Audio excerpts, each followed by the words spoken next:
Hi creative friends, this is Cathy from Easy Sunday Club. On our YouTube channel, we make videos on practical business strategies, how-tos, and occasionally watercolor tutorials to help artists turn their creative daydreams into reality. In this video, I want to talk about how to approach building multiple streams of income as a creative in a more thoughtful and mindful way. In a previous video, I broke down the pros and cons of 10 common income streams for artists and illustrators. Those income streams are listed here, and you can watch the full video up here. With the rise of the creator economy and the great resignation that is really shifting a large population of people into taking more ownership of their careers and lives, I believe that building multiple streams of income will help us achieve that balance of freedom, meaning, and financial stability. Well, that all sounds great, but how do we design and manage our revenue streams where it balances quality, the right amount of income streams, and also aligns our values without burning us out? In regards to the number of revenue streams, I see a lot of YouTube videos out there giving a long list of revenue streams that are meant to appeal to a mass audience. But for creatives, I know firsthand it's not enough to just optimize on what will make us the most money. Otherwise, you wouldn't even be on our channel. We want to feel fulfillment and joy from our work and exercise creative expression while also building something sustainable and financially rewarding. All that said, at the same time, we can't just focus on making art that make us happy or creatively fulfilled, especially if you're in the earlier stage of your creative career. Because in this capitalist society, we still have to pay our bills and have other life responsibilities to take care of. So, how do you actually figure out this balance? I'm going to share with you this exercise that I do once a year to audit my income streams and to identify places that I can change or improve in the coming year. It's always a work in progress, which is why I like doing this once a year or more. It takes about 30 minutes or less to do this exercise depending on how well you know your current situation. And who is this for? This is helpful if you are a creative and currently generate income from multiple income sources.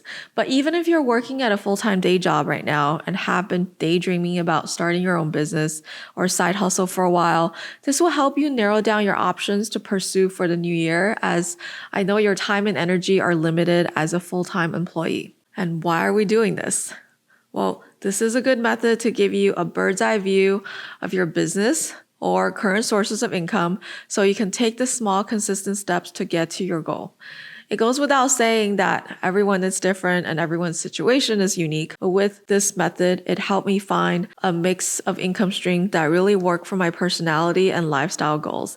And I hope that it will for you too. So let's get to it. Okay, to start this audit, we are going to have this table with 5 columns. Don't worry, there's no weird math here. First column is going to be your revenue stream. So you'll list all the ways that you've generated income in the past year. The second column is estimated revenue this year from each income stream. If you don't know the exact number or percentage, that's okay. Just do a rough estimate. But if you only have a few, you probably have a pretty good idea of how much they're bringing to your total income. The third column is how effortless each one is, scored from 1 to 10. 1 being it's really freaking hard, and 10 as in it just comes as second nature. Fourth column is how enjoyable it is or how interesting it is. So 1 would be you absolutely hate it, or 10 is you love doing it and look forward to doing it every day when you wake up. And finally, the 5th column has the total score. Now I'll explain to you how everything adds up together.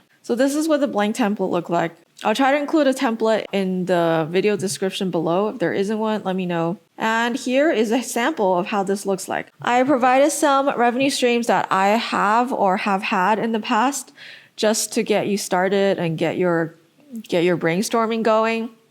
But these are obviously fake numbers that mimic someone who have a mix of different creative streams so that I can explain how this assessment works. For in the first column, 7 income streams that are currently active and 1 that's potential. So imagine someone who is doing a mix of freelance work, commissions, as well as selling their art online in person, and who just got started with Wholesale. If you're looking at this chart and focusing on the second column alone, you'll see that most of this person's income comes from freelancing. And that's pretty common for creatives who maybe recently left a corporate job or have just been freelancing for a while and building up other streams of income, freelance is going to take up the large majority of your income. And the second largest one in this sample is commissions, which is also in a way a form of freelance because you're working with clients or customers individually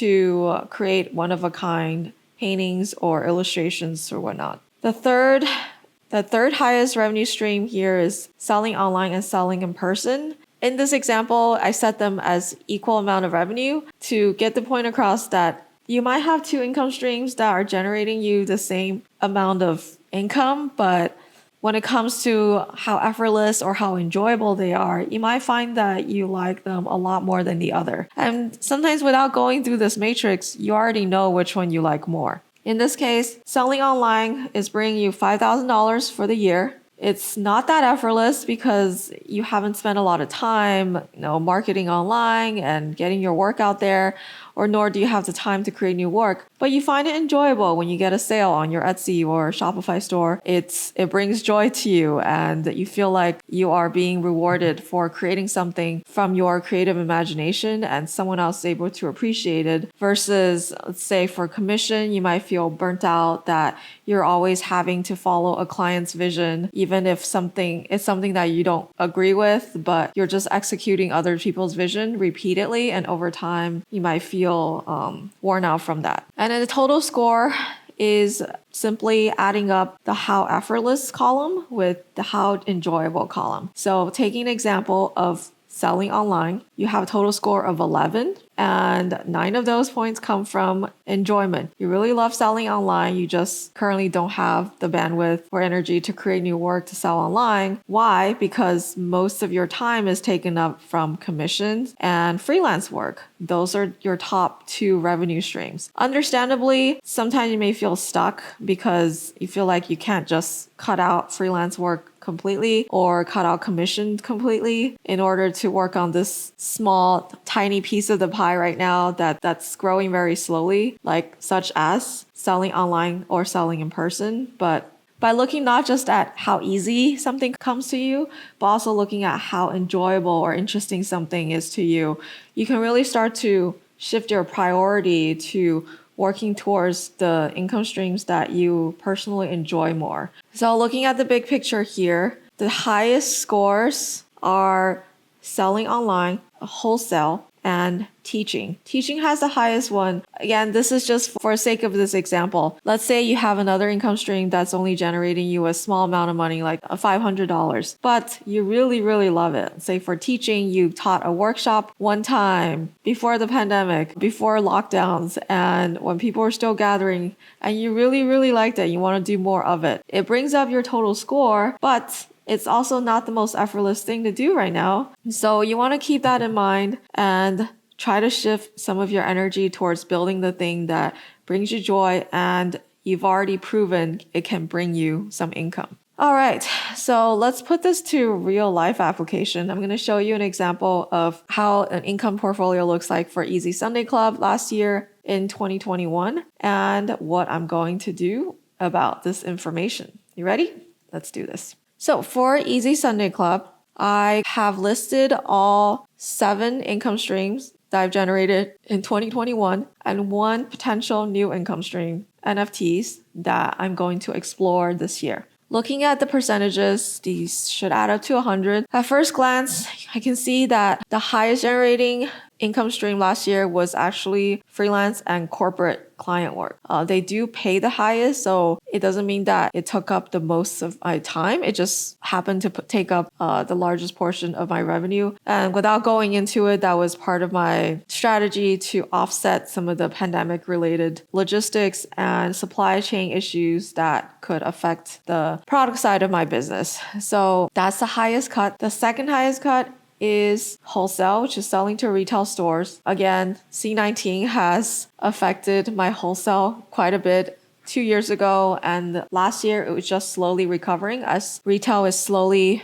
opening back up, but still not quite at its full speed yet. Online is the third. The top 3, online sales, wholesale, and freelance work has always been the bulk of my income streams in the last say 3 years, but in 2021, YouTube has really started to catch up. And Again, I wanted to drill home the message that just because something is taking up a small amount of your total income right now doesn't mean it doesn't have the potential to be more. It just depends on how much you want it and how much of your skill set can apply to making it a success. In my case, I still very much enjoy making YouTube content, and it's still very enjoyable to me, even though Nam and I don't have as much time as we're expecting our second child to put out consistent content, but we do want to be as consistent as possible and know that we're playing the long game. So I rated this the highest, which is why you see this video here. We're still putting out content at 16 total score. And I've highlighted this here as something that I want to keep focusing on this year and prioritize. But in order to prioritize YouTube,